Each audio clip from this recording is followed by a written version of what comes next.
So welcome. आज हम करने वाले हैं फ्लूइड मैकेनिक्स के question of GATE XE 2021। So start करते हैं।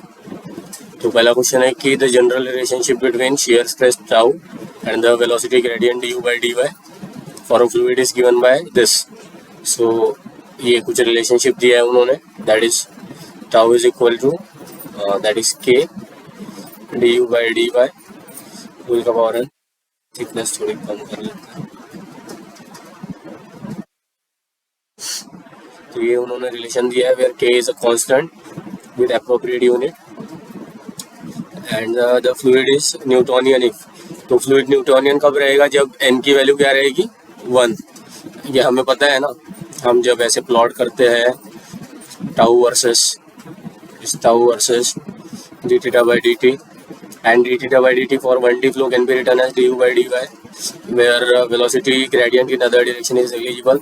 So इनके बीच में का रिलेशन लीनियर होता है for Newtonian fluid, n is more than 1 for dilatant fluid, n is less than 1 for pseudoplastic fluid। बाद में ये कुछ यहाँ से चालू होता है इनिशियल स्ट्रेस के बाद इट इज बिकम प्लास्टिक, ये डिफरेंट कैटेगरी ऑफ फ्लूइड है। तो n more than 1 is for dilatant, this is for pseudoplastic। और अगर n 0 है तो टाउ की वैल्यू क्या आ जाएगी? k। ठीक है, तो शियर स्ट्रेस कांस्टेंट है और अगर मतलब इस कांस्टेंट की वैल्यू 0 है, ठीक है, अगर इस कांस्टेंट की वैल्यू 0 है तो 0 शियर पे भी फ्लूइड डिफॉर्म होते रहेगा। तो उस फ्लूइड को क्या बोलते हैं हम? Ideal fluid.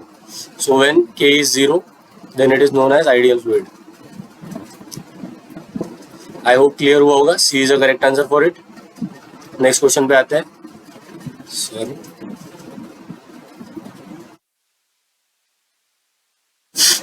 तो which of the following option is true? इन चारों में से कौन सा ऑप्शन ट्रू है? और ये MCQ है तो चारों में से एक ही ऑप्शन ट्रू होगा। Path line and streak line are same in unsteady flow, ये तो रॉन्ग है। मतलब अनस्टेडी फ्लो में कोई भी लाइन एक दूसरे के बराबर नहीं हो सकती। ठीक है, stream lines are perpendicular to local fluid velocity at a point, this is also incorrect because stream lines are मतलब उनके डेफिनेशन के हिसाब से वो एक ऐसी लाइन है जिनको हम किसी भी इंस्टेंट पे टेंजेंट ड्रॉ करेंगे, मतलब वेलोसिटी वेक्टर किसी भी इंस्टेंट पर उनको टेंजेंशियल रहेगा। ठीक है, उस पॉइंट पर उस स्ट्रीम लाइन को। तो ये वाली डेफिनेशन भी वायलेट कर रही है स्ट्रीम लाइन को। And path line are streak line and are same in unsteady flow, तो ये भी गलत है। अनस्टेडी फ्लो में तो बराबर हो ही नहीं सकते। एंड डी क्या दिया है उन्होंने? Stream lines are tangential to the local fluid velocity at a point, तो ये सही है। Stream lines are tangential to the local fluid velocity at a point and stream line and streak line are same in a steady flow, so this statement is correct. Steady flow में stream line, streak line, path line तीनों बराबर रहते हैं। ठीक है, coming to the next question. क्या दिया है उन्होंने? If inlet pressure is given and outlet pressure is given, are the average pressure at inlet and outlet respectively for a fully developed flow inside a channel having a height of 50 centimetre. तो इस type का कुछ channel है जिसकी height क्या दी है? 50 centimetre and length of the channel is given as 5 metre. Okay, so ये कुछ चैनल है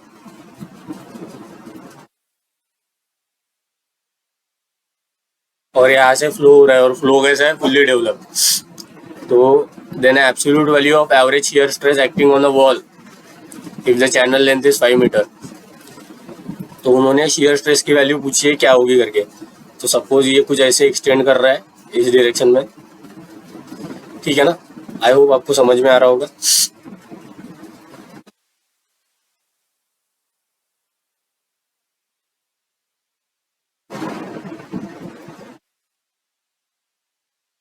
ठीक है, suppose this is the width और फ्लो इस तरीके से हो रहा है। फ्लो कैसा है? फुल्ली डेवलप्ड है।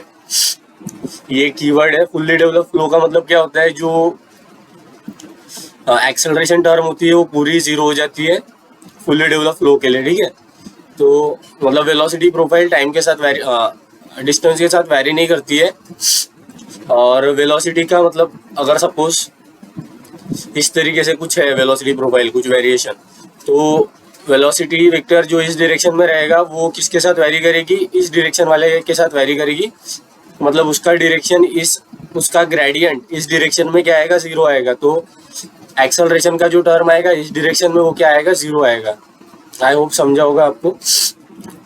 तो fully develop flow is nothing but equilibrium flow, ठीक है। Fully develop flow is keyword here.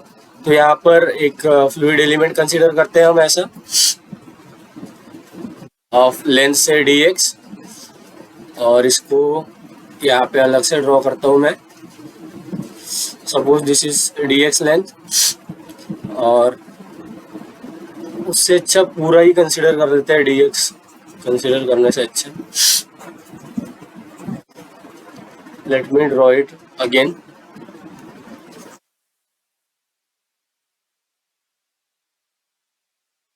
Control volume select करते हैं हम पूरा। तो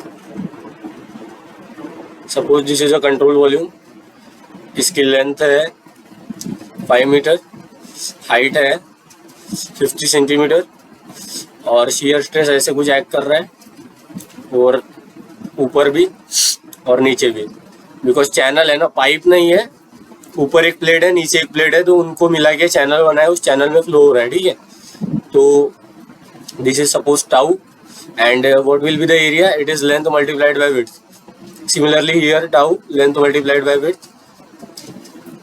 ये इनलेट साइड है, तो इनलेट वाला pressure is P in into A. Similarly outlet वाला is P out multiplied by A, ठीक है। और बॉडी फोर्स इस डायरेक्शन में एक्ट करेगी कुछ mg।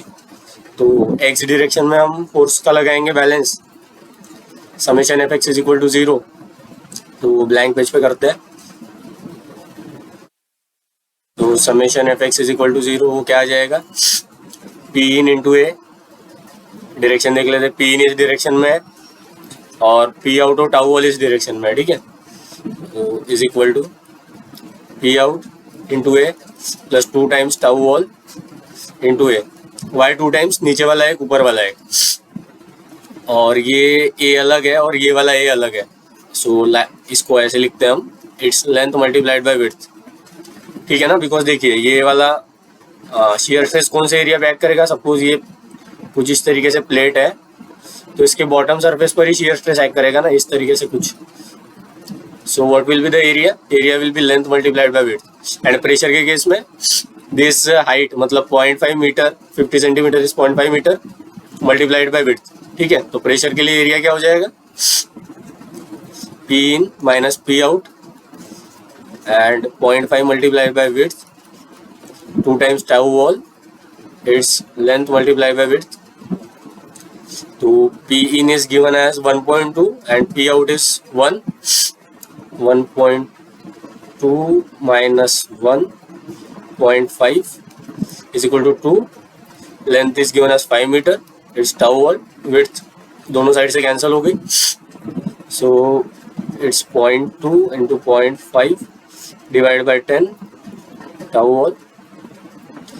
5 2s are 10 into 10 का power minus 2 by 10. So it's 0.01 is the correct answer for it.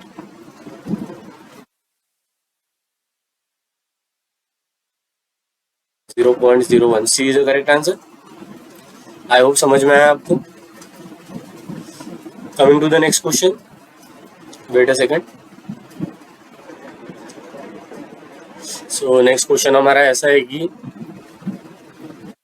consider a fully developed flow of Newtonian fluid of density rho and viscosity mu through a smooth pipe of diameter d and length l. The average velocity of flow is v. If the length of pipe is double, then the friction factor will be. तो अगर pipe की length double कर दिए मतलब L2 is equal to 2 times L1.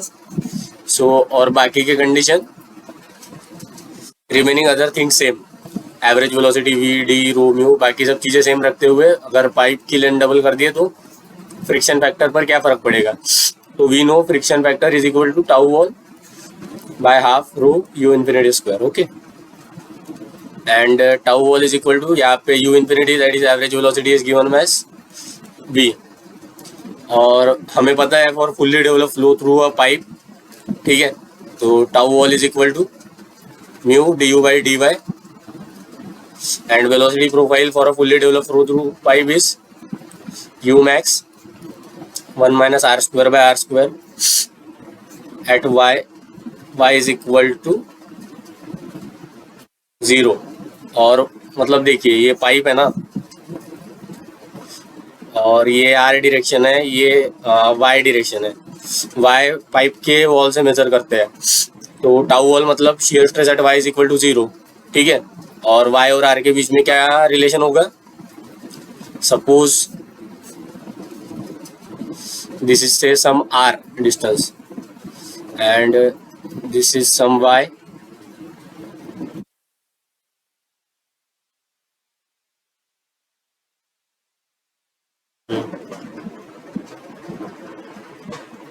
this is some y, so r plus y is equal to capital R, तो y is equal to r minus r, so what will be the dy is equal to dr in minus sign, ठीक है, that is mu du by dr minus, वैसे minus plus का यहाँ पे कुछ आएगा नहीं and r is equal to capital R पे, तो du by dr कैलकुलेट करेंगे हम, उसकी वैल्यू क्या आएगी, u max 1 माइनस 0, 1 का डेरिवेटिव 0, इसका minus 2r by R square and we will substitute at r is equal to r, so it will become u max and r की value r रखेंगे तो माइनस 2 बाय r, ठीक है। तो du by d r की value आ गई, wait a minute, du by d r आ गया, तो टाउ वॉल क्या आया हमारा, माइनस म्यू यू मैक्स और minus minus plus into 2 by r and we know for a pipe u max is equal to 2 times u average, ठीक है, ये आपको याद होगा, याद कर लीजिए। निकाल भी कैसे निकाल सकते हैं इसको, पहले एवरेज वेलोसिटी के लिए वो डिस्चार्ज वगैरह कैलकुलेट करना पड़ता है और मैक्सिमम वेलोसिटी हमें पता है, फिर दोनों को मैनिपुलेट करके थोड़ा सा ये वाला रिलेशन आ जाता है and tau wall is finally 2 mu no after substituting this value here, so what we will get, it's 4 म्यू v by r tau wall, we got a value of tau wall and we know CF is equal to, that is friction factor is tau wall by half rho u infinity square, that is v square and it's 4 mu v by r rho v square and that is 8, ये ऊपर चली जाएगा दो, तो जो friction factor है उसमें कई बार भी मतलब म्यू वी आर, आर मतलब डी बाई 2, ठीक है, ये रो और ये जो भी है वी, तो ये कुछ भी नहीं बदल रहा है, तो मतलब सी एफ क्या है, सी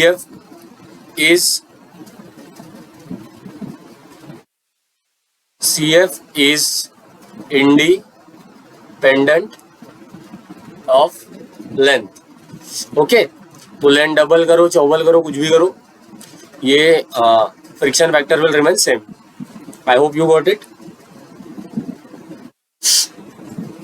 So next question पे आते हैं हम, the absolute value of pressure difference between the inside and outside of a spherical soap bubble of radius r and surface tension gamma is. So we know that the pressure difference inside pressure difference is given by n into surface tension 1 by r1 plus 1 by r2, where r1 and r2 are radius of curvature of that surface, ठीक है, और n is a number of free surface, तो soap bubble के लिए क्या हो जाएगा, जिस तरीके से होता है सोप बबल, तो एक ये वाली फ्री सरफेस हो जाएगी, एक के वाली फ्री सरफेस हो जाएगी, तो ये इंटरनल सरफेस ये वाली फ्री सरफेस के लिए, तो इसके और इसके बीच में प्रेशर डिफरेंस होगा, और इसके लिए मतलब ये इंटरनल सरफेस, तो इसके और इसके बीच में प्रेशर डिफरेंस होगा, तो that is 2 free surface will be there for a soap bubble, okay, so n will be equal to 2 and gamma is a gamma, and for sphere r1 and r2 because everywhere कोई भी मतलब कोई भी एक element लेंगे तो r1 और r2 क्या आ जाएगा, सेम आएगा, ठीक है, तो 1 by r1 for sphere, 1 by r1 is 1 by r, 1 by r2 is 1 by r, so it's 2 sigma 2 by r and it's equal to 4 what is gamma by r. So D is the correct answer. I hope you got it. Coming to the next question. So which one of the following statement is true about the continuity equation? This continuity equation is divergence of velocity vector is equal to 0. Okay, तो ये इसको vectorially ऐसे लिख सकते हैं हम, where u v w are the velocity component along x y z direction. तो ये इक्वेशन क्या है, मतलब ये divergence of velocity vector is equal to 0 means volumetric strain rate is 0. Volumetric strain rate is 0.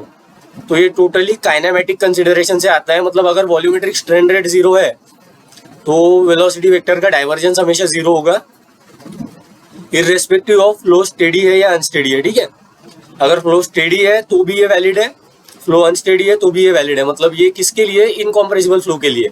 और इनकॉम्प्रेसिबल फ्लो के लिए continuity equation ऐसा फॉर्म ले लेता है, लेकिन इसका ओरिजिनल मीनिंग क्या है कि वॉल्यूमेट्रिक स्ट्रेन रेट 0 है. तो वॉल्यूमेट्रिक स्ट्रेन रेट 0 है तो ये वाली कंडीशन हमेशा वैलिड रहेगी, इर्रेस्पेक्टिव वो स्टेडी है या अनस्टेडी है. तो this equation is valid for both steady and unsteady incompressible flows. Incompressible flow is the keyword, मतलब या वो तो अनस्टेडी हो या स्टेडी हो कोई फर्क नहीं पड़ता, बस इनकॉम्प्रेसिबल फ्लो होना चाहिए, बिकॉज इनकॉम्प्रेसिबल फ्लो के लिए ही वॉल्यूमेट्रिक स्ट्रेन रेट 0 होगा. तो B is the correct answer for it. Coming to the next question.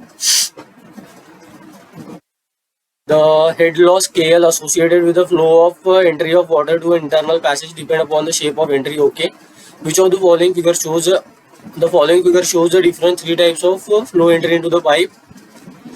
Which one of the relationship correctly represent the head loss associated with the different flow entry? तो कुछ इस तरीके से arrangement है कि मतलब यहाँ पर जब फ्लो की एंट्री होगी तो इन तीनों में से, मतलब इस तीनों में से किस अरेंजमेंट के लिए लॉसेस ज़्यादा होंगे. तो सबसे ज़्यादा मतलब ये पहले इसके वजह से पहले ही डिस्टर्बेंस आ रहा है, इन दोनों की वजह से तो चलिए बाद में आ रहा है, लेकिन ये अगर सपोज कीजिए ना फ्लो कुछ इस तरीके से होने वाला था तो यहाँ पर पहले ही डिस्टर्बेंस आ गया. ठीक है, इसके वजह से कुछ ऐसा हो जाएगा अजीब सा फ्लो पैटर्न, तो इसके वजह से डिस्टर्बेंस बहुत पहले ही आ रहा है. देन नेक्स्ट क्या है, ये यहाँ पर क्योंकि सडन शार्प है, शार्प कॉर्नर है, शार्प कॉर्नर पे एज कम्पेयर टू ये ग्रेजुअल है थोड़ा उसके, तो ये मतलब फ्लो को कुछ इस तरीके से करेगा, मतलब स्ट्रीम लाइंस कुछ इस तरीके से बनाएगा, रादर देन यहाँ पर एडी लॉसेस इसके कंपैरिजन में ज़्यादा होंगे. मतलब वो जो सर्कुलेटिंग लॉसेस है, सेपरेशन के चांसेस यहाँ पर ज़्यादा हो गए एज कम्पेयर टू दिस. ठीक है, तो सबसे ज़्यादा बी, मतलब लॉस सबसे ज़्यादा बी का, फिर ए का और बाद में सी का. तो के बी इज मोर देन के ए is more than K C. तो B is the correct answer for it. Coming to the next question, form and friction drag. तो form drag is मतलब total drag is due to form drag, form friction drag. Okay, the form drag is due to the shape of the body and friction drag is due to the friction boundary layer formation. Okay, तो form and friction drag together contribute to the total drag when the flow of air occur past any object. ठीक है, two orientation of a finite flat plate are shown in the figure.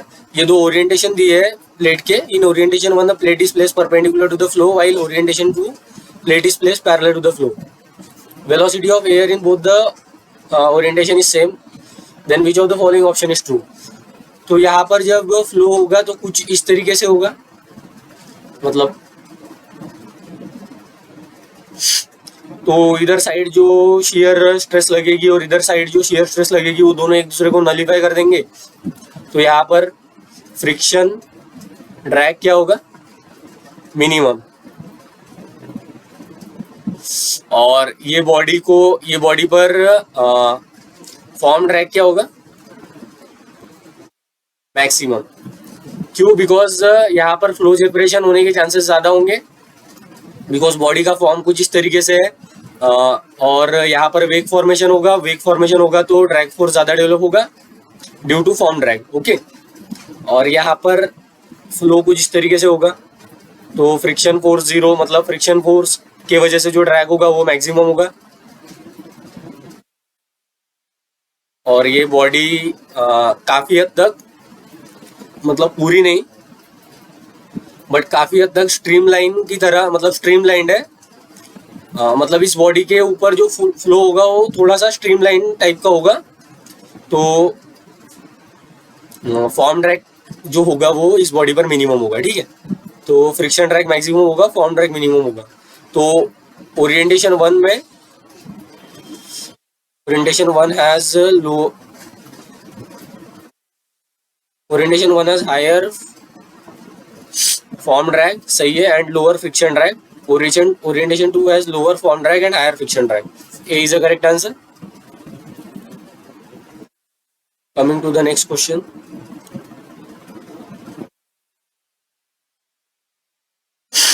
A spherical ball is steadily supported against the gravity by an upward jet as shown in the figure, ठीक है। तो ये जो jet की वजह से ball support है, मतलब बॉल ऊपर है ऐसा, इस कंडीशन में ये जो जेट है, टेक एक्सेलरेशन, जी की वैल्यू यही लेनी है। Mass flow rate of air reaching the ball, ये फ्लूइड कौन सा है, एयर है। So M dot A is given as 0.01 kg per second and air reaches a ball at an upward velocity. So upward velocity, that is velocity v is given as 3 meter per second. Neglecting the buoyancy force neglect करना है, and using the principle of integral momentum balance, mass in grams of the ball, unit का ध्यान रखना है, ग्राम में निकालना है मास। तो मास फ्लो रेट दिया है और वेलोसिटी दिया है, तो कैसे निकालेंगे, पहले तो कंट्रोल वॉल्यूम सिलेक्ट कर लेंगे हम। So control volume will be something like this, तो कुछ इस तरीके से फ्लो हो रहा है।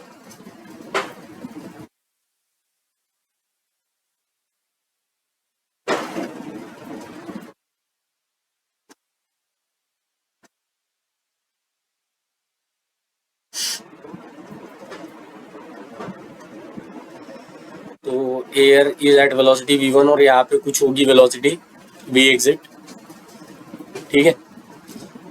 मतलब ये चारों डायरेक्शन में है ना। स्पीयर 3D में देखेंगे हम तो ये जेट ऐसे स्ट्राइक कर रहा है, लेकिन फ्लो बाहर जाते समय इधर से भी जाएगा, इधर से भी जाएगा, इसके पीछे से भी जाएगा, आगे से भी जाएगा। तो that is exit velocity, okay. तो ये कंट्रोल वॉल्यूम हो गया हमारा।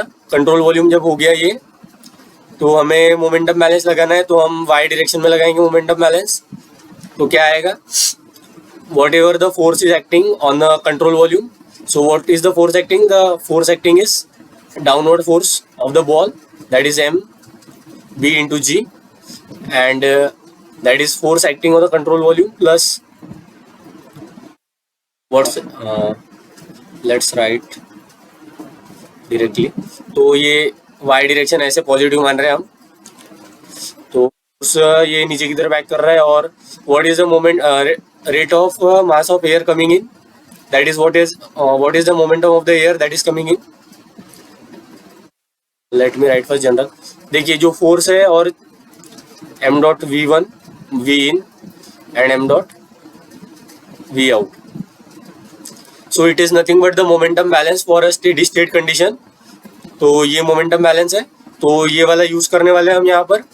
तो फोर्स क्या है यहाँ पर, force is mg and it is acting in downward direction, mb into g, okay। And what is the mass flow, what is the momentum coming into the control volume, m dot air v1। what is the momentum leaving in the y direction out of the control volume, it is 0। तो m dot air into v1 m ball into g, m dot air is 0.01 I think, let me see, yes it's 0.01 and v1 is 3 and g is 10, so mb and mb is equal to 3 into 10 का power minus 3 kg so mb is equal to 3 grams। so 3 is the correct answer for it। इसकी range क्या थी, इसकी range थी 2.9 से 3.1 तक, and 3 is the correct answer for it। I hope you got it। coming to the next question, this is also an interesting question। The incompressible flow of air over a curved surface having a possible flow separation is schematically shown in the figure. ये कुछ एक curved surface है और flow हो रहा है कुछ इस तरीके से, ठीक है। And two zone P and Q are indicated in the figure, which of the following combination is true. तो फ्लो जब इस तरीके से हो रहा है तो इस डायरेक्शन में क्या हो रहा है, एरिया कम कम होते जा रहा है। तो व्हेन एरिया इज रिड्यूसिंग, तो from continuity a1 v1 is equal to a2 v2 is constant. So when area is reducing, velocity will increase. So area is reducing, velocity is increasing. Velocity is increasing मतलब flow is accelerating. Flow is accelerating मतलब pressure P plus dP and it's P. So pressure in forward direction is more than pressure in backward direction, means no wait a second, क्या बोल रहा हूँ।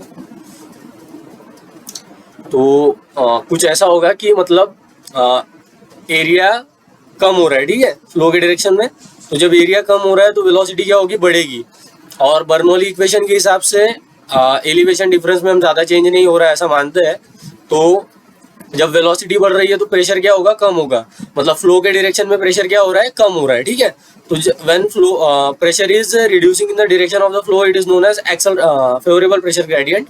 तो zone P is characterised by accelerating flow and favourable pressure gradient, और इसमें flow separation के chances नहीं होंगे, मतलब फ्लो सेपरेशन नहीं होगा।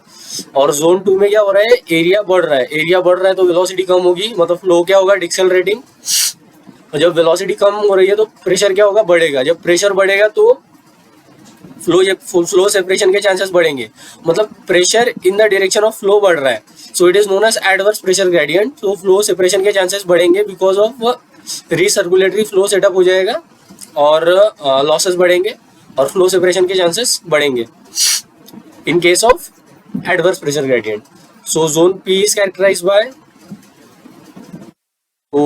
P is acceleration of the flow, favorable pressure gradient, and no possible flow separation. While in case of Q, deceleration of the flow and adverse pressure gradient and possible flow separation. So P is ADE and Q is BCF. So A is the correct answer for it. Coming to the next question. ये भी एक बढ़िया question है, तो देखते हैं इसको कैसे सॉल्व करना है। स्पेरिकल मेटल बॉल है एक, जिसकी डेंसिटी है रो एस और डायमीटर है डी, ठीक है। Attach to the string and expose to the cross flow of velocity U infinity, okay, of a viscous fluid of viscosity U and density rho F. Due to cross flow the string makes an angle theta, flow के वजह से angle बन रहा है ये theta, with the top surface as shown in the figure, okay. The acceleration due to gravity is denoted by G, ठीक है। For this flow, the Reynolds number is very less than 1. So when the Reynolds flow is very less than 1, it is known as very less than 1. Sorry. So it is known as creeping flow. Okay. तो creeping flow के लिए, और अगर spear है तो और creeping flow है तो ड्रैग फोर्स क्या आता है, 3 pi mu vd.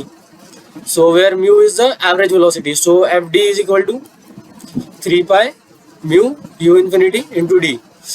ये कहाँ से आता है, ये स्टोक्स लॉ के हिसाब से आता है for a creeping flow. Sphere के लिए ड्रैग फोर्स कुछ इस तरीके से निकालते हैं और इसका ड्रैग कोएफिशिएंट आता है 24/re। तो हम जनरल डेफिनेशन में, मतलब जनरल डेफिनेशन क्या होती है ड्रैग फोर्स की, half rho U infinity square into A into C D. तो इसमें अगर सी डी की वैल्यू 24/re रखेंगे तो हमें ये वाला फॉर्मूला मिल जाएगा, ठीक है।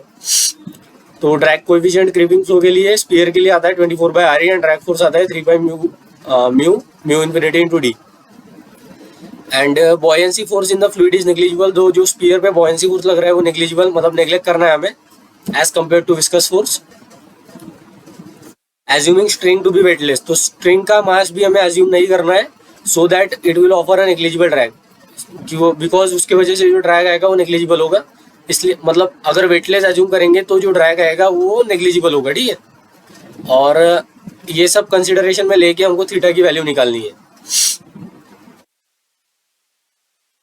लेट मी यहीं पे सॉल्व करते हैं इसको।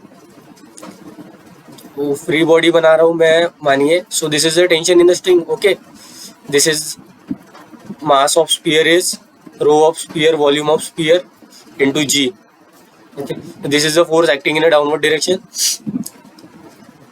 And ये जो एयर है ये स्पीयर पर मतलब एयर के फ्लो का डायरेक्शन ऐसा है, तो ड्रैग फोर्स कैसे लगेगी, F D will act like this. So this is the free body and ये जो एंगल होगा this is nothing but theta. So force कुछ इस तरीके से जाएंगी. Tension in the string is T theta, drag force is FD, and it's rho s volume of sphere into g. So this is a force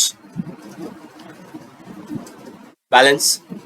So after balancing the force, और इन्होंने क्या बोला है, मतलब इतना ड्रैग फोर्स डेवलप होने के बाद ये थीटा जो बन रहा है, मतलब ये थीटा बनने के पहले हो सकता है ये स्पीयर एक्सेलरेट हो रहा होगा, लेकिन बाद में क्या होगा, ये थीटा बनने के बाद वो स्टेबल हो गया. मतलब वो जो ड्रैग फोर्स था, ये ड्रैग फोर्स ने जो इस डायरेक्शन में टेंशन था उसको बैलेंस कर दिया. ठीक है ना. तो this is under equilibrium condition, मतलब बाद में स्टेडी फ्लो होना चालू हो गया. ठीक है, बाद में फ्लो कंडीशन स्टेडी हो गई. तो इसको सॉल्व करेंगे तो हमारा कुछ इस तरीके से आएगा. क्या गलत कर रहा हूं मैं,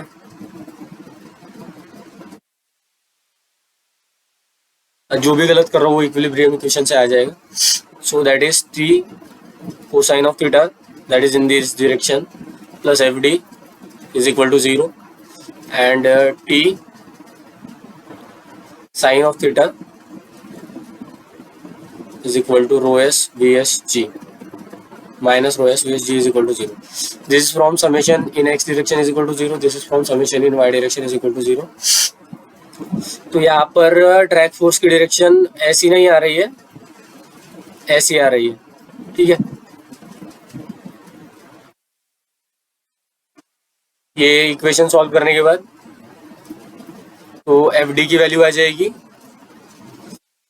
ड्रैग को इस डायरेक्शन में मान रहे हैं हम.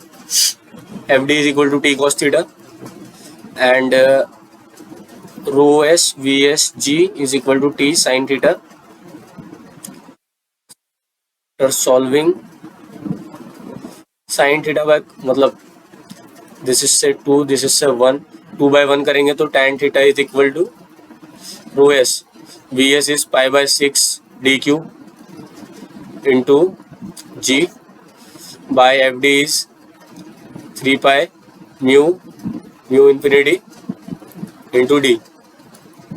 It's rho S pi get cancel, 6 3 is 18 mu infinity D square G tan theta.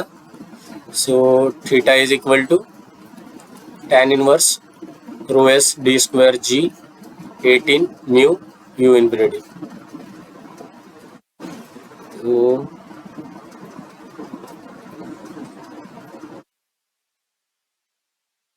D is the correct answer for it. ठीक है, ये सारे टर्म मैच कर रहे हैं यहाँ पर and D is the correct answer for it. ये ड्रैग का मुझे समझ में नहीं आया थोड़ा सा, मतलब व्हाट वी से मोशन के अपोजिट डायरेक्शन में लगना चाहिए उसको, तो ये डायरेक्शन तो ऐसी चाहिए थी बट आई नहीं, मतलब वैसा नहीं हो रहा है. क्यों नहीं हो रहा है वो थोड़ा अभी समझ में नहीं आ रहा है. तो जैसे ही आएगा मैं मतलब ऐड कर दूंगा डिस्क्रिप्शन में इसका रीज़न, जब समझ में आएगा मुझे. तो तब तक के लिए जाने दीजिए. इक्विलिब्रियम इक्वेशन को मतलब इन पे भरोसा करके हम आगे चलते हैं बस. तो coming to the next question. This is very interesting question.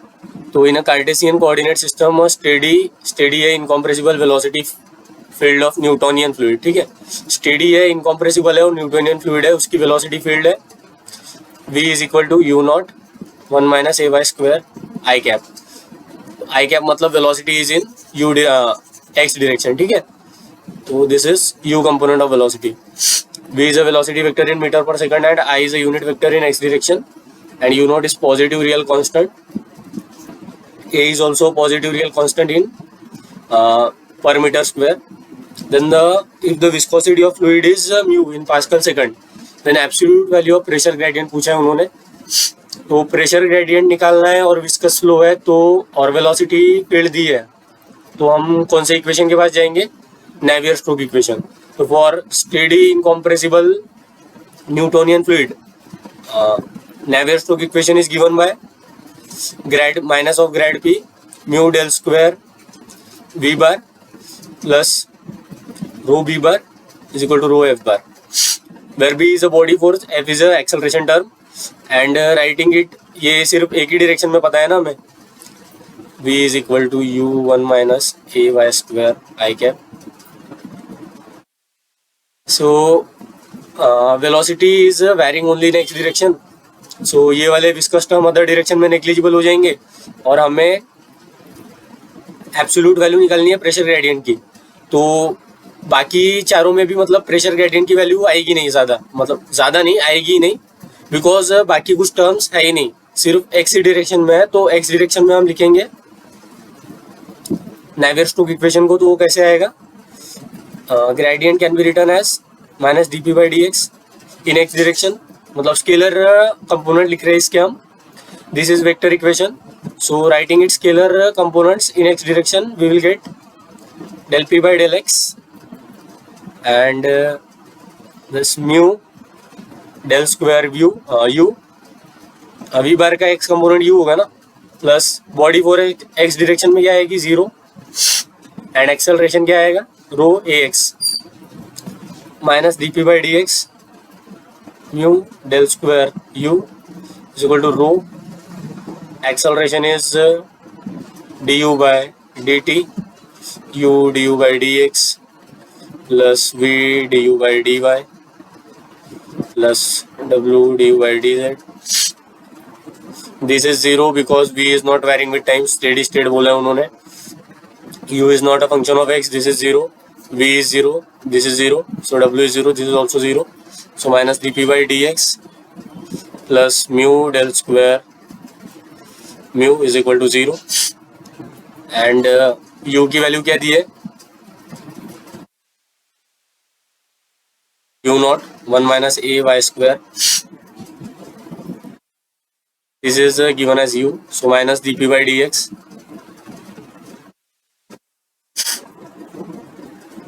Plus mu del square is doh square by doh X square mu plus doh square by doh Y square mu plus doh square by doh Z square mu is equal to 0। So after solving D P by D X, ये तो 0 आएगा because U is not function of X, U is not function of Z, तो इसको solve करेंगे हम तो क्या आएगा mu, and after solving it we will get 2 times A U naught, ठीक है ना। इसका डबल डेरिवेटिव निकालेंगे विद रिस्पेक्ट टू वाई, तो ये आंसर आएगा। So D P by D X का एब्सोल्यूट वैल्यू क्या आएगी 2 mu naught A, so B is a correct answer for it. और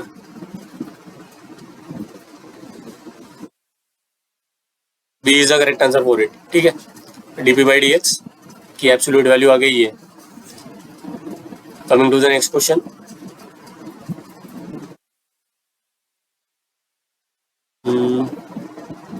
ओके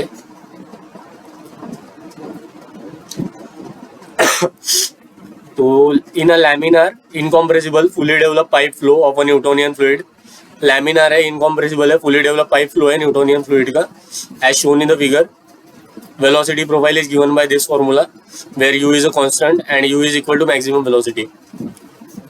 पाइप का लेंथ दिया है l एंड विस्कोसिटी दिया है टाउ, ठीक है, विस्कोसिटी दिया है mu, power required to sustain the flow is expressed as this much, so this is the power c म्यू l u square, this is the power required to sustain the flow where c is a dimensionless constant, what will be the value of c, तो c की value निकालनी है हमें। तो pipe flow में flow sustain करने के लिए पावर लगेगा, तो ये पावर किसके अगेंस्ट लगेगा, ये जो मतलब इसका कोई ऐसा एक एलिमेंट लेंगे हम, फ्लूइड एलिमेंट, सपोज इस तरीके से देते हैं,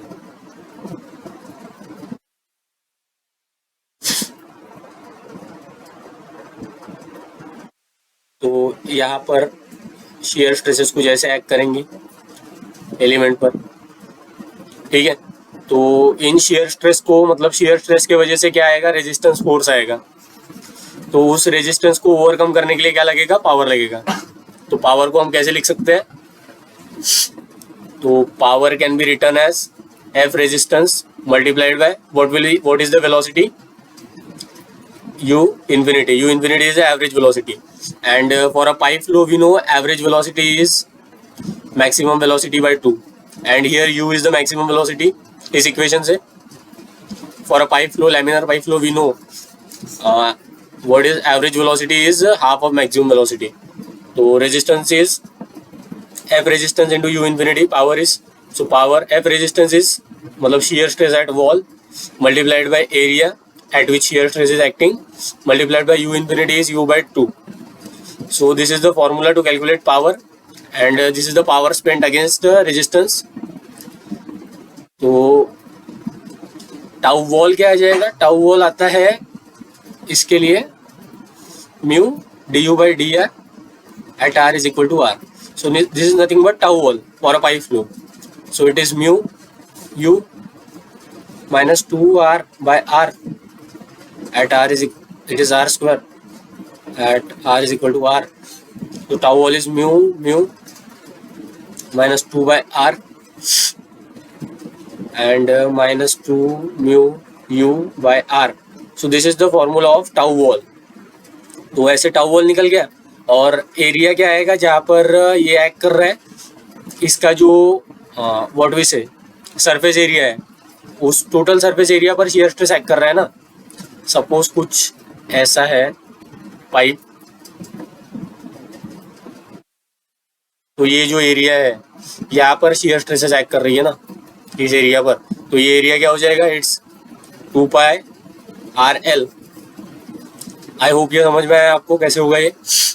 तो एरिया आ गया, शियर स्ट्रेस आ गई, तो क्या आ जाएगा, power is equal to tau wall is 2 mu, magnitude लेंगे इसका बस, mu by R into 2 pi R L multiplied by U by 2.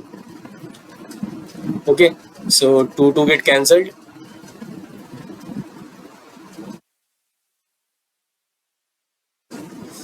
To will get cancel, R भी कैंसिल हो जाएगा, तो क्या बचा है 2 pi mu U square L. तो ये क्या है, इसको इससे कंपेयर करेंगे, is equal to C mu L U square, तो ये और ये टर्म कैंसिल हो जाएगा, C is equal to 2 pi and 2 pi is 6.28. So this is the correct answer for it. I hope समझ में आया आपको। Coming to the next question, a two-dimensional velocity field v of a flow in a Cartesian coordinate system is given in dimensionless form. U component दिया है, that is v is equal to ui plus vj, that is given to us. Here I and j are unit vector along x and y direction respectively. A and b are independent of x and y and time. ठीक है, ए और B मतलब purely constant है, X और Y का कोई term नहीं है उनमें। And if the flow is incompressible then the value of A minus B up to 1 decimal places. अगर फ्लो इनकम्प्रेसिबल है तो इसकी वैल्यू पूछ रहा है।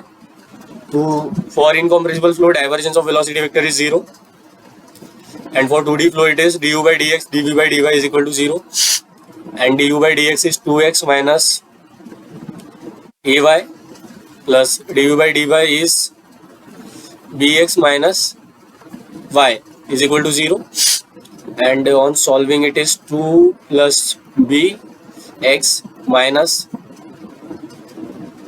a plus 1 y is equal to 0. तो इक्वेशन 1 आया और अननोन 2। तो इससे इसको कैसे सॉल्व कर सकते हैं हम, देखिए उन्होंने बोला नहीं है लेकिन यहाँ पर देना चाहिए था कि a और b क्या है, मतलब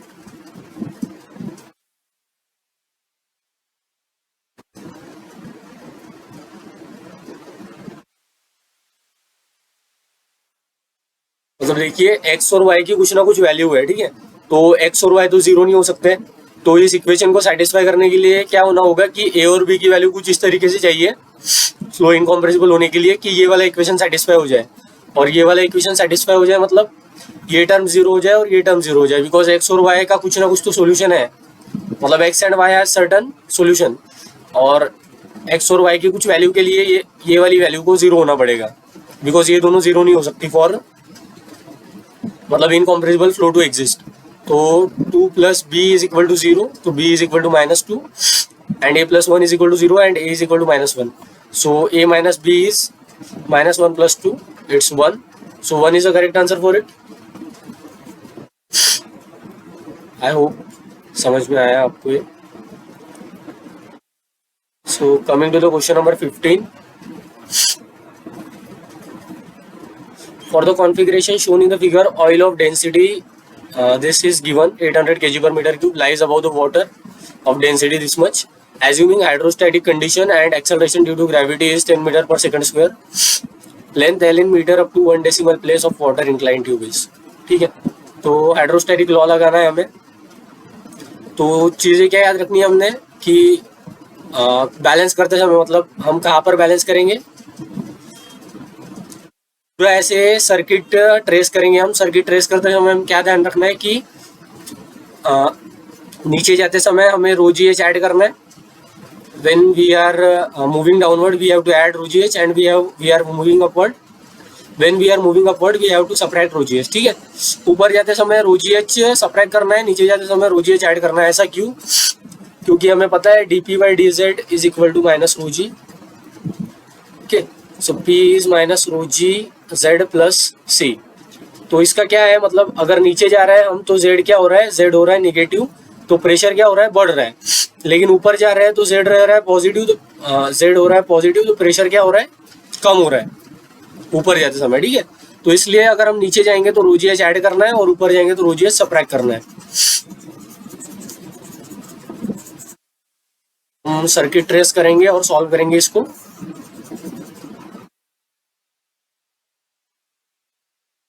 so here pressure is p atmosphere, इस तरीके से मूव करेंगे हम। Suppose p atmosphere is the pressure here. नीचे 0.5 मीटर मूव करेंगे तो कितना आएगा, रो ऑयल g × 0.5, और 0.5 नीचे मूव करेंगे तो रो वाटर g 0.5, और अभी हमें ऊपर मूव करना है। कितना मूव करना है, this distance that is L sin 30, that is L/2। ये वाला डिस्टेंस कितना है, L sin 30 ना, हमें वर्टिकल डिस्टेंस लेना पड़ता है because z is in vertical direction.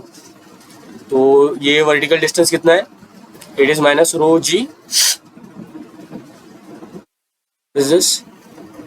L/2। Okay, and this whole is equal to p atmosphere. ठीक है ना, सर्किट ट्रेस करने के बाद यहाँ पर जो प्रेशर एक्ट कर रहा है उसको इससे इक्वेट कर देना है। ऐसे सर्किट ट्रेस करते आना है हमें। नीचे जा रहे हैं तो रो जी एच ऐड करना है, ऊपर जा रहे हैं तो रो जी एच सबट्रैक्ट करना है, और फाइनली जो जिस पॉइंट पर एंड हो गया सर्किट हमारा वहां पर उस प्रेशर से इक्वेट कर देना है। तो p एटमॉस्फेयर कैंसिल हो गया, जी सब साइड से कैंसिल हो गया, तो बचा गया ρ0/2 + ρwater/2 = ρwater L/2। रो वाटर से 2 भी कैंसिल हो गया, L = ρ0/ρwater + 1, and ρ0/ρwater is 0.8 + 1, it's 1.8। तो L की वैल्यू आ जाएगी 1.8 मीटर्स। अब टू 1 डेसिमल प्लेस बोला है, सो 1.8 is the correct answer. Sorry, so question number 16 पे आते हैं हम। A 2-dimension Eulerian velocity field is given by, velocity field दी है। ये थोड़ा लेंदी होगा प्रॉब्लम, इसलिए हम इसको ऐसे इधर सॉल्व कर रहे हैं। √5xi √12yj।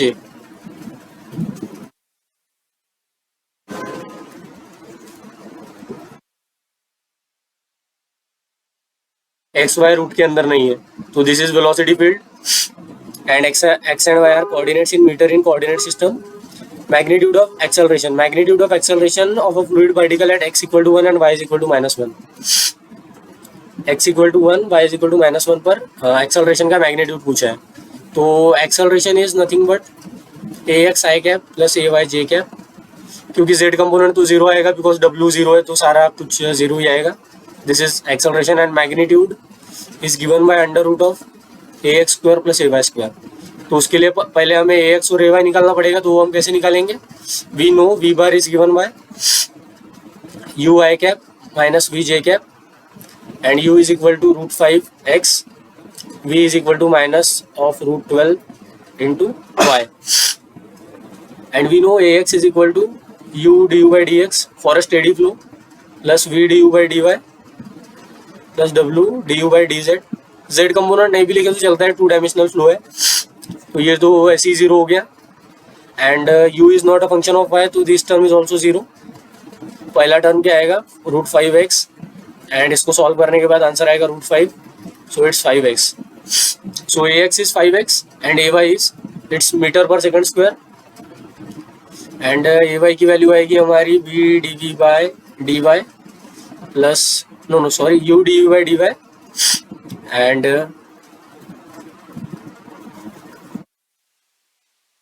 It's u dv by dx plus v dv by dy plus w dv by dz। this is 0 because v ये टू डायमेंशनल फ्लो है और v is not a function of x, so this is 0, so it's minus 12y into minus 12, so it's 12y। after putting the value of x and y we will get it as 5 and it has minus 12, so ax की value क्या आ जाएगी? Sorry ax नहीं, total a का magnitude क्या आ जाएगा? ए का magnitude आएगा हमारा 5 का स्क्वायर 12 का स्क्वायर, शायद ये 169 आता है अंडर रूट, तो इसकी वैल्यू 13 आ जाएगी। So 13 is a correct answer for it. I hope ये भी क्लियर हुआ होगा आपको, सिंपल था, formula based. Coming to the next question, a large pump is to deliver, इसको यही सॉल्व करते हैं हम। a large pump is to deliver average velocity, सो ये जो प्रोटोटाइप है उसका एवरेज वेलोसिटी, मतलब ये वाला जो लार्ज पंप है उसको प्रोटोटाइप बोलेंगे हम, स्मॉल वाले को मॉडल, तो उसकी एवरेज वेलोसिटी, तो वेलोसिटी ऑफ व्हाट वी से prototype is 1.5 metre per second, and the impeller diameter, that is diameter of prototype, is 40 centimeter, and pressure rise of prototype is 400 kilopascal. And to design this pump, a lab scale model with the impeller diameter, so diameter of model is 4 centimeter, and viscosity of prototype is say u, so viscosity of model is the viscosity of oil। तो यहाँ पे जो fluid use कर रहे हैं prototype में, तो यहाँ क्या यूज कर रहे हैं? ऑयल, तो that is viscosity of prototype is viscosity of oil. तो विस्कोसिटी ऑफ मॉडल इज, मतलब viscosity of oil is 100 times of water, so mu oil is 100 times of mu water. तो मॉडल में water use कर रहे हैं तो viscosity of water मान लेते हैं हम u, तो विस्कोसिटी ऑफ ऑयल क्या आ जाएगी? 100 u, गिवन है हमें ऐसा। तो ये हो गया विस्कोसिटी ऑफ ऑयल और वाटर के बीच में का रिलेशन। एंड डेंसिटी दोनों जगह सेम है, दिया है उन्होंने, densities of oil and water are identical. Complete geometrical similarity is maintain between model and prototype. Okay, if the pressure rise is a function of V D rho and mu, then the pressure rise across model pump is. तो हमें पता है कि pressure rise को हम head के term में कैसे लिख सकते हैं? H is equal to P by rho G. Okay, so head develop across a pump in terms of pressure rise can be written like this। और हमें एक पाई टर्म के बारे में पता है पंप में, GH is equal to D square N square. ये टर्बो मशीनरी में हम डिराइव करते हैं। So this is the pi term. तो ये पाई टर्म मॉडल और प्रोटोटाइप में क्या होना चाहिए? सिमिलर होना चाहिए फॉर कंप्लीट सिमिलैरिटी। तो ये क्या आ जाएगा? H is delta P of P and D N का whole square, it is delta P M dnm का होल स्क्वायर। तो ये वाला पाई टर्म दोनों में सेम होना चाहिए और हमें प्रेशर राइज निकालना है मॉडल पंप के across, that is delta PM हमें कैलकुलेट करना है। तो delta PM is equal to delta P और डी और एन का यूनिट क्या है, वेलोसिटी का यूनिट है, तो it is velocity of model by velocity of prototype का होल स्क्वायर। सो ये इक्वेशन आ गया हमारा। तो इसमें अननोन क्या है, वेलोसिटी ऑफ प्रोटोटाइप तो हमें पता है लेकिन मॉडल की वेलोसिटी हमें पता नहीं है। तो हम क्या करेंगे, मतलब ये फ्लो हो रहा है, विस्कस फ्लो है, तो विस्कस फ्लो के लिए क्या होना चाहिए, Reynolds number in model is equal to Reynolds number in prototype. Okay, from similarity of, मतलब जो क्या होता है डायनामिक सिमिलैरिटी के हिसाब से मॉडल और प्रोटोटाइप का रेनॉल्ड्स नंबर सेम होना चाहिए। तो मॉडल का रेनॉल्ड्स नंबर क्या आएगा, rho model V model D model by mu model, rho prototype V prototype D prototype mu prototype. तो रो दोनों का सेम है और V M by V P निकालते हैं हम, वो यहाँ पे पुट कर देंगे। तो V M by V P will be equal to mu model by type and its d prototype by d model. It is a value of mu what is Vm by Vp. तो Vm by Vp की value आ गई हमारी, तो Vm by Vp वहाँ पे put करेंगे और म्यू और d की वैल्यू हमें पता है, तो वो सब सब्सटीट्यूट करने के बाद हमारे पास फाइनल आंसर आएगा, that is delta P M is equal to delta P P and Vm is mu M and mu M की वैल्यू क्या है, mu M is mu and mu p is 100 mu given है ये, and dp is 40 centimetre and dm is 4 centimetre, ये पूरे का whole square. And pressure drop across prototype is 400 kilo pascal, it's 10 bye 100 is 1/10 का whole square, 400 by 100 4 kilo pascal is the correct answer for this question. Coming to the next question. A water having a density 10 ka power 3 kg per meter cube enters steadily into a horizontal pipe bed which is a part of larger piping system as shown in the figure. The volumetric flow rate of water is Q is given as 0.1 meter cube per second. So mass flow rate will become rho Q and it is 100 kg per second. For water rho is 100, rho is 1000, so इसे multiply करने के बाद आएगा M dot is 100 kg per second. The gauge pressure at inlet is 500 kilo pascal while at exit is open to atmosphere. यहाँ पर आएगा P ATM, यहाँ पर आएगा पी इन, और ये बाहर से भी मतलब पूरा एटमोस्फेरिक प्रेशर लग रहा है इस पे। तो यहाँ पर जो नेट प्रेशर होगा that is P in minus P ATM. Projection लेने के बाद इस एरिया पर जो नेट प्रेशर होगा that is P in minus P ATM. Similarly इस एरिया पर होगा P ATM minus P ATM that is equal to 0। तो फाइनली क्या आ गया हमारा, बाहर का मतलब एटमोस्फियर भी कंसीडर करने के बाद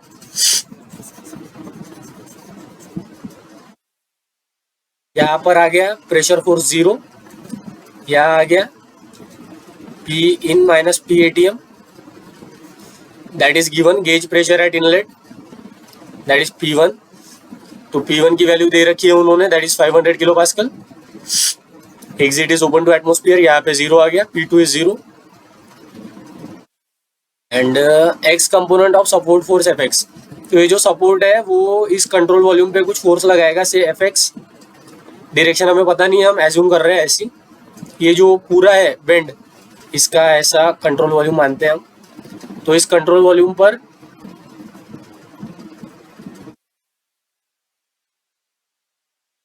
ये जो कंट्रोल वॉल्यूम है, तो इस कंट्रोल वॉल्यूम पर फोर्स सपोर्ट जो लगा रहा है वो कौन सी लगा रहा है, Fx। और प्रेशर के वजह से फोर्स जो लग रही है that is P1 into A1, और यहाँ पर हो गई 0। वाई, बिकॉज इधर साइड से हम प्रोजेक्शन लेंगे इसका, मतलब इधर साइड से भी एटमोस्फेरिक प्रेशर एक्सर्ट कर रहा है और इधर साइड से भी, तो दोनों एक दूसरे को कैंसिल कर देंगे। तो इस सेक्शन पर कोई फोर्स नहीं लग रही है। And velocity at inlet is that is area into velocity at inlet is equal to discharge. So velocity at inlet is q by a1. Q is given as 0.1. Area at inlet is 10 ka power by minus 4, that is v1. So v1 will be equal to 0.1 into 10 का power 4 by 200, that is 1000 by 200. 10 by 2 is 5. So v1 is 5 meter per second and a1 v1 is equal to a2 v2. तो a1 है हमारा 200, v1 है 5, a2 है हमारा 100, v2 की value आ जाएगी यहाँ से, v2 will be equal to 10 metre per second. Okay, तो कंटिन्यूटी इक्वेशन के ये हेल्प से फॉर इनकम्प्रेसिबल फ्लो डेंसिटी नहीं वेरी करती. फॉर इनकम्प्रेसिबल फ्लूइड डेंसिटी के वेरिएशन नहीं है, मतलब डेंसिटी के वेरिएशन नेग्लेक्ट कर रहे हैं हम, तो a1 v1 is equal to a2 v2 आ जाएगा. और वहाँ से हमने वेलोसिटी निकाल ली बिकॉज डिस्चार्ज हमें दिया था, तो वेलोसिटी पता चल गई हमें और प्रेशर की वजह से जो फोर्सेस है वो पता चल गए. तो अब हम मोमेंटम इक्वेशन लगा सकते हैं. तो writing momentum equation in X direction तो कुछ इस तरीके से आएगा. Forces in X direction and what ever the momentum that is coming in and what ever the momentum leaving out of the control volume. So this is the momentum balance in x direction. So what is the force in x direction? So one force is support force, that is Fx. Another is due to and it is acting in negative x direction से. और दूसरी जो force है वो है pressure force. Pressure force किस direction में act कर रही है? That is P1 A1. It is also acting in negative direction. And what is the momentum coming in? It is also coming, मतलब its direction is also in this direction. ये जो equation है vector equation है, तो लिखते समय हमें sign का ध्यान रखना है. It is m in is m and velocity is v1.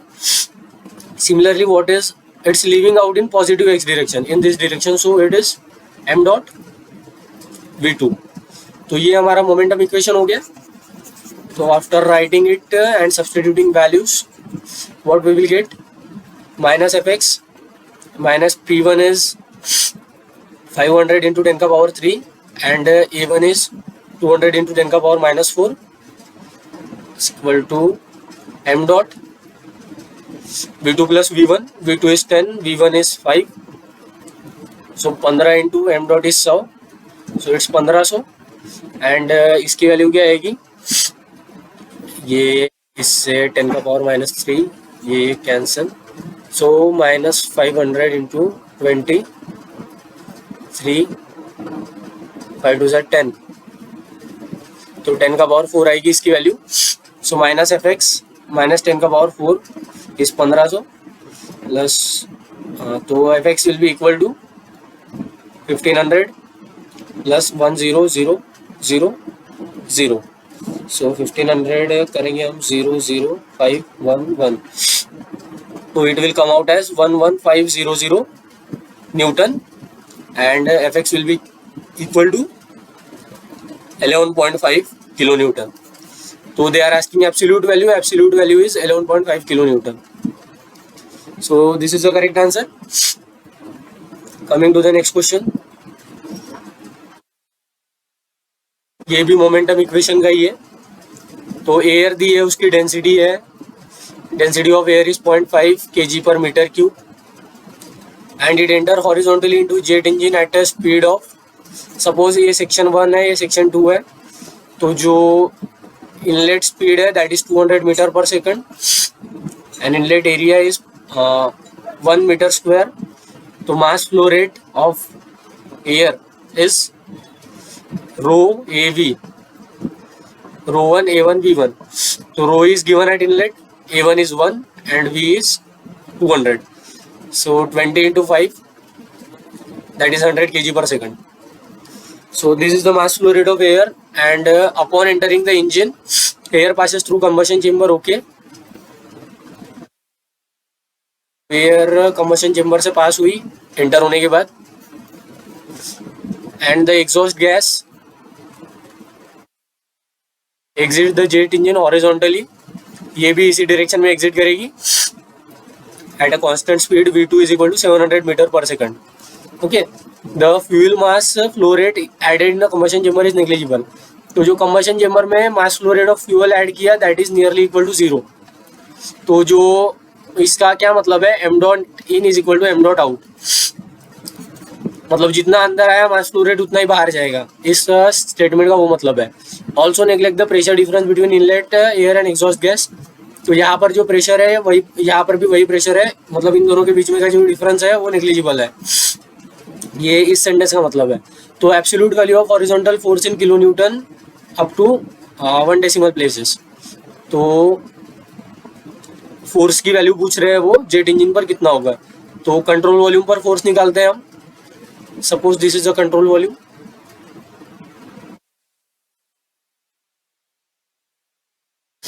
let's say F is a force acting on the control volume like this. So applying momentum equation जैसा हमने ऊपर लिखा था,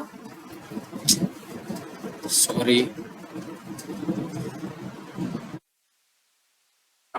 तो एक बार फिर से लिखता हूँ, मतलब all the forces that are present and whatever the momentum that is coming in and whatever the momentum that is leaving out. Okay, so we are writing this in this direction. तो इस direction में force आएगी negative X direction में minus F, plus inlet momentum is M dot air into V one, exit momentum is M dot air into V two. तो after solving minus F is equal to M dot air V two minus V one, and M dot air is 100, V2 is 700, V1 is 200, so it will come out as 100 into 500, so 50 into 10 का power 3, so minus F will be equal to 50 kilonewton. So this is force on control volume, so force on engine will be equal to 50 kilonewton. This is the correct answer for it, and they are asking absolute value. Okay, so 50 kilonewton is the correct answer. Next question पे आते हैं हम। Water discharge from a cylindrical tank okay through an orifice, ये orifice दिया है उन्होंने as shown in the figure. Flow is considered to be frictionless. Okay, तो frictionless बोला है उन्होंने। Initially the water level in the tank is H1 is equal to 2 meter. So H1 is equal to 2 meter at time T1 is equal to 0. The diameter D of the tank is 1 meter, while the diameter jet is 10 centimeter. Acceleration due to gravity दिया उन्होंने 10. So time taken in second up to 1 decimal place for the water level in the tank to come down to. So when H2 is equal to 1 meter, what is they asking? T2 is equal to T. So they are asking the value of T. So T is question mark here. तो कैसे करेंगे हम? Suppose this is the point here and this is the point.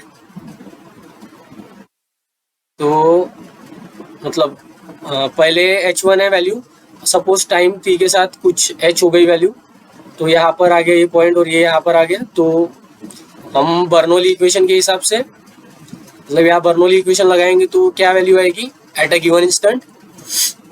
Suppose this is point 1, this is point 2, so P1 by rho G plus V1 square by 2G plus H at any instant. This is the height H.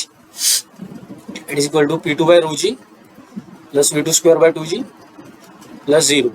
Okay, क्योंकि हमारा datum यहाँ पर है और P1 और P2 तो एक जैसी हो जाएंगे because they both are expose to atmosphere and V1 is very smaller than V2. Why? Because D1 is much larger than D.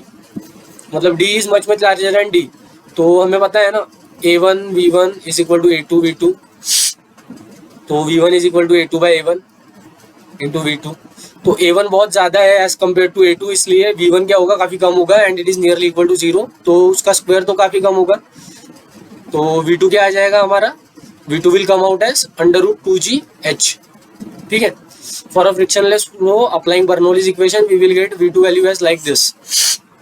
तो किसी भी इंस्टेंट पर V2 की क्या वैल्यू आ गई, √2GH, where H is a instantaneous height and suppose कीजिए ये एंड ये जो है सपोज यहाँ एच हाइट है और ये ड्रॉप लेवल में जो ड्रॉप हो रहा है, सपोज डी टी टाइम में जो ड्रॉप हो रहा है वो कितना हो रहा है, डी एच, मतलब डी टी टाइम में डी एच लेवल ड्रॉप हो रहा है। तो क्या होगा, मतलब जितना फ्लो रेट बाहर आएगा उतना ही फ्लो ड्रॉप होगा ना यहाँ से, मतलब whatever the flow coming out the same flow is dropping down here. ठीक है, तो what we can say, it's minus, it is section 1 and this is section 2. So A1 into dH by dt is equal to A2 into V2. So the flow rate coming out is equal to the drop in level in the tank, drop of height of a water level in the tank. So this is the governing equation for this problem. तो इसको हमें solve करना है अभी। इसका आ जाएगा हम, what is the equation, that is minus A1 dH by dt is equal to A2 into V2. तो A1 की वैल्यू क्या है हमारी, pi by 4 D square, capital D square, and it's dH by dt, and A2 is equal to pi by 4 small D square and V2 is under root 2gh। तो pi by 4 cancel, we need to calculate the time, so dH D square by D square under root 2gh dt by separating the variable, ये हमको मिला equation.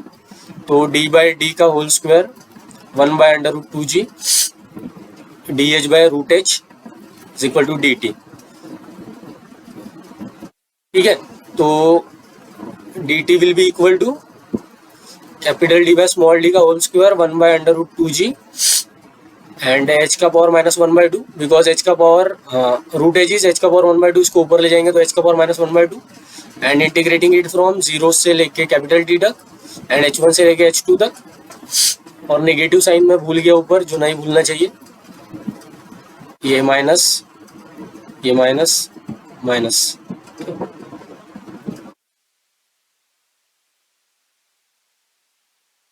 So t will come out as t and it's minus d by d का whole square 1 by under root 2g and h का power 1/2 is h का power half divide by half h1 से h2।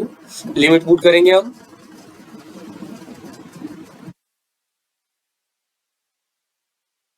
तो limit put करने के बाद इसका answer आएगा 1 by root 2g under root h2 minus under root h1 and 2 ये ऊपर आ जाएगा। ठीक है, एंड ये माइनस साइन से मल्टीप्लाई कर देंगे तो क्या आ जाएगा, time t is capital D by small d का whole square by root 2 by root g and it is equal to h1 minus h2। So this is the time that is required to drop a level to h2। ठीक है, तो अगर किसी tank में initial level h1 है और finally level h2 हो जा रहा है तो वो ड्रॉप होने में कितना टाइम लगेगा, इतना टाइम लगेगा। तो ये इसको याद भी कर सकते हैं आप अगर करना होगा तो, नहीं तो डिराइव भी कर सकते हैं, सिंपल है। After substituting the value, what is the value of capital D का वैल्यू है 1 metre, so t is equal to capital D is 1 metre and small d is 10 centimetre, that is 0.1 metre, इसका whole square and 2 is as it is and g की value शायद है 10 and h1 is 2 and h2 is 1, so it's root 2 minus root 1। तो after solving इसकी value आएगी, wait a second, root 2 minus 1 multiplied by under root of 0.2 multiplied by 100। तो इसका है answer मेरा आ रहा है 18.52। मैं रेंज देख लेता हूँ क्या है इसकी। Problem number is 20, so for 20 range is 17.5 to 19.5, तो our answer is coming as 18.52 and it's in seconds. I hope you got it. Coming to the next question.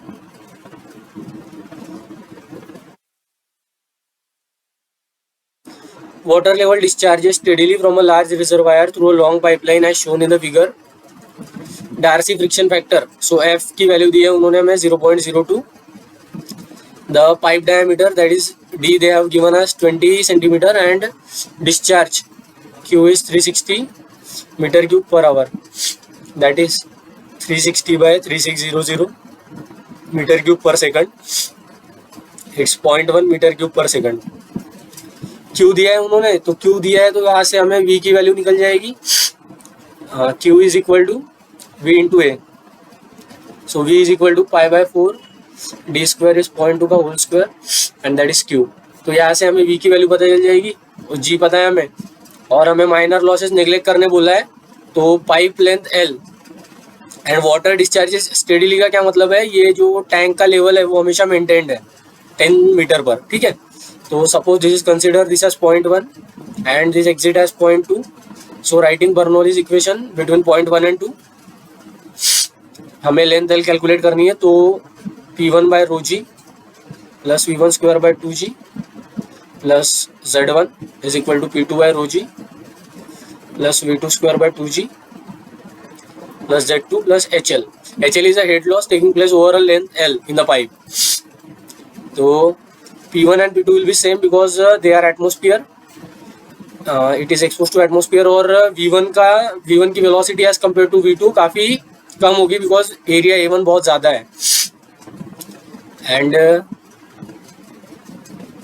what we can do is Z2 is मतलब ये हमारा datum है ना, from here this is datum, so Z2 will be 0 and HL can be expressed as F L by D V square by 2G. ये कहाँ से आता है, ये डार्सी वेस्बेज इक्वेशन से आता है. तो Z1 is equal to F L by D V square by 2G and V2 is also V. Suppose V is the velocity of what we say flow through this pipe. तो ये आ जाएगा V square by 2G. After solving क्या आ जाएगा, ये 1 plus F L by D V square by 2G is equal to Z1. मतलब ये Z1 के बराबर हो गया. तो V की वैल्यू क्या आ रही है, यहाँ से V की वैल्यू हमारी आ रही है and Z1 is nothing but 10. Z1 is 10 metre. This is Z1, that is H. तो V is coming out as 0.1. Area is pi by 4 into 0.2 का whole square. So when we will it divided by flow rate, so हमारा velocity आ जाएगा कुछ, velocity is coming out as 3.183 metre per second. So V square by 2G की value आएगी V square by 2 divide by 9.81. तो ये आ रहा है 0.51 के बराबर. इसको हम इधर साइड ले जाएंगे, मतलब ये क्या हो जाएगा 1 plus F L by D. Z1 था हमारा 10, इसको जो इधर side value I V square by 2G उससे डिवाइड करेंगे तो ये आ जाएगी हमारी वैल्यू 19.36. तो उससे F L by D की वैल्यू आ जाएगी हमारी 18.36. आफ्टर सॉल्विंग D की वैल्यू हमें दी है 0.2. ठीक है, एंड F की वैल्यू है हमारे पास, F की वैल्यू कितनी है 0.02. So it's coming out as 193.64 metre. और रेंज इसकी दी है 182 से लेके 192 तक दी है उन्होंने रेंज. तो ये इसमें फिट तो नहीं बैठ रहा, बट आंसर तो यही आना चाहिए मेरे हिसाब से. अब देखिए, मतलब आपको समझ में आता है क्या प्रॉब्लम हो रहा है. तो इसमें मे बी शायद ये वाला टर्म नहीं लेना था, may be, I don't know, but उन्होंने माइनर लॉसेस नेग्लेक्ट करने के लिए बोला है. बट एग्जिट पे तो वेलोसिटी होगी ही ना, बट अगर उसको भी हम लॉस कंसिडर कर रहे हैं तो उसको भी अगर हम नेग्लेक्ट करेंगे तो वैसे करके देखेंगे तो देखते हैं क्या आंसर आता है. That is, let me calculate it once again. So it's pi by 4 into 0.002 whole square is power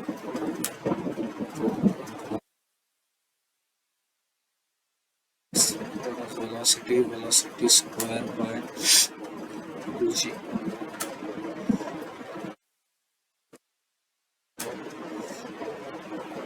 by 2 divided by 9.81,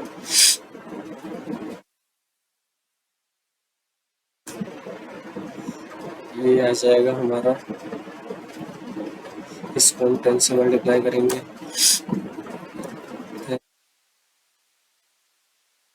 0.2 metre eight 0.02। ज़्यादा चेंज नहीं आ रहा है, उतना ही वैल्यू आ रही है इसकी भी, मतलब बाद में भी इतनी वैल्यू आ रही है, तो आंसर तो इतना ही आ रहा है। This is the final answer. Coming to the next question, next and final question.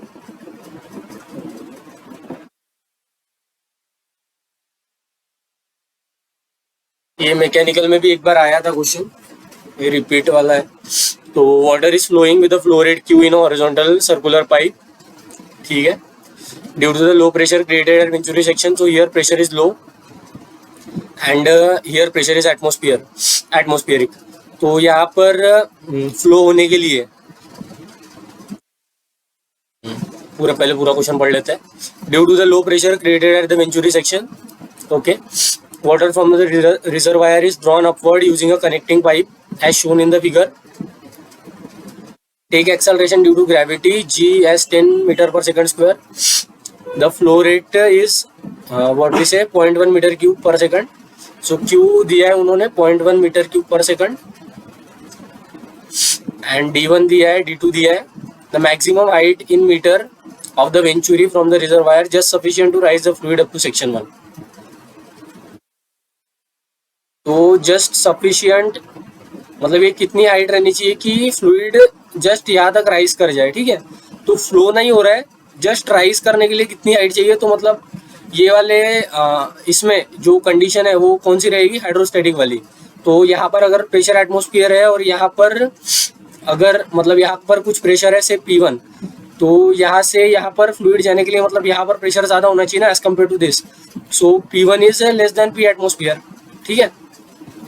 And we know for a venturi section, for venturi meter,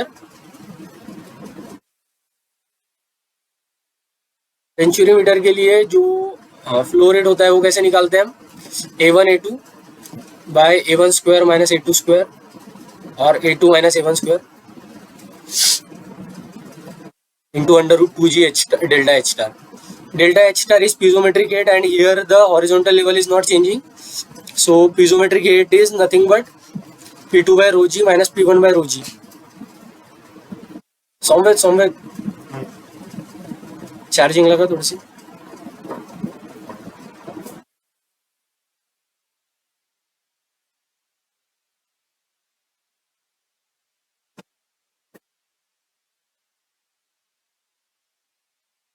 so it's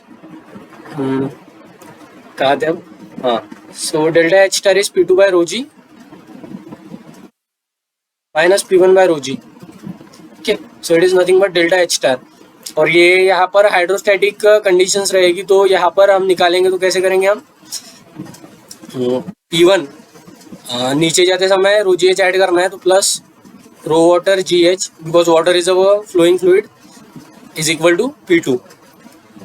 circuit trace करना है हमें, नीचे आना है, नीचे आने के बाद जो यहाँ पर प्रेशर रहेगा उसके साथ इक्वेट कर देना है। तो P2 minus P1 by rho G is equal to H। P2 minus P1 by rho G is nothing but equal to H। तो P2 आ गया, P1 आ गया, P2 by P1 by rho जी मतलब H आ गया। H आ गया मतलब delta H star की वैल्यू क्या आई, H। तो H इज नोन टू मतलब डेल्टा H स्टार H के बराबर आ गया। तो discharge is known to us, A1 A2 is known to us, A2 square minus A1 square under root 2G delta H star and it's nothing but H। तो finally बस हमें value put करनी है और आंसर निकालना है। Q की value आएगी 0.1 इज इक्वल टू, सपोज करिए A2 को हम नीचे ले गए तो it's A1 by under root of 1 minus A1 by A2 का whole square under root 2GH। After solving we will get H की वैल्यू क्या आएगी हमारी, मैंने कैलकुलेट करके रखी है, विल कम आउट एज, एक बार फिर से निकाल लेते हैं, it's, let me erase this first so that calculation space बन जाए थोड़ी सी।